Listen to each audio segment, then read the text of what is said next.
श्रीमते चैतन्य चंद्र दास स्वामी नीति नामिने। उपस्थित समस्त गुरुजन भक्तवृंद मोर सहदर भाई और भूणी मैंने आज एक अत्यंत भावपूर्ण तथा पवित्र दिवस। आज आमर परमाराध्य परम पूज्य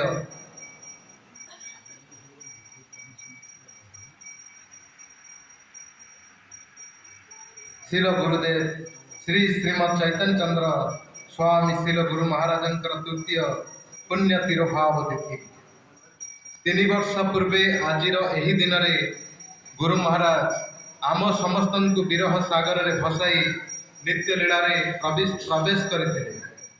श्री गुरुदेवंकर आविर्भाव एवं तिरोभाव तिथि आंभ मानक मंगलमय। जदिओ गुरुदेव बापू भाव रे आंभ मानक ग्रहण रे नहांती, किंतु से निजर पाणी शिक्षा एवं आदर्श माध्यम रे से सर्वदा आंभ मानकर हृदय रे जीवंत रही अछंती।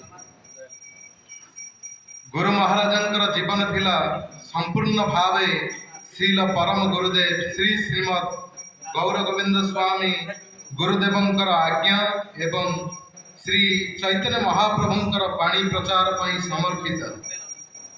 से केवल आमर गुरु नथिले, बरं से थिले करुणार सागर। समस्त जीव मानकर उद्धार लागी से सर्वदा चेष्टित एवं चिंतित। सरल भाषा शास्त्र गुढ़ रहस्य को बुझाइबा एवं प्रत्येक जीव मानकु कृष्ण भक्ति रे जोड़िबा तांकर मुख्य लक्ष्य थिला।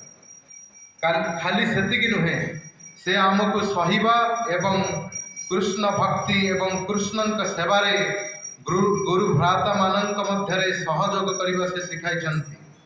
तांकर सही अमृतवाणी सदा सर्वदा आंभ मानकु मार्गदर्शन करुछे बा कराउछे।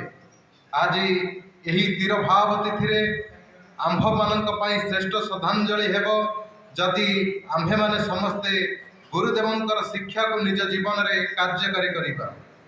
गुरु मुख पद्म वाक्य चितेते करिया ऐक्य आर ना करिह मने आशा। गुरुदेवंकर निर्देश को शिरधार्य करी हरिनाम संकीर्तन एवं वैष्णव मानकर सेवारे निज को नियोजित करिबा आंभ मानकर एकमात्र कर्तव्य। यह ही श्री गुरुदेवंकर इच्छा।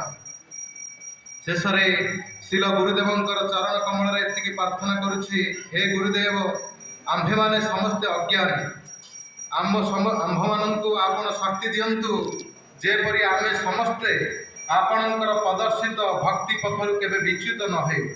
आपणकर कृपा दृष्टि सदा सर्वदा आंभ मानक उपरे रही अछि बा रही थाउ। ओहे वैष्णव ठाकुर दयार सागर, यदा से करुणा करी दियो पद छाया शोध हे आमर कुमार चरण धरी। जय श्री श्रीमद चैतन्य चंद्र दास गुरु महाराजंकर जय। अनंत कोटि वैष्णव भक्त वृंद की जय। जय श्रील प्रभुपाद, जय श्रील गुरुदेव। हरे कृष्ण। जय।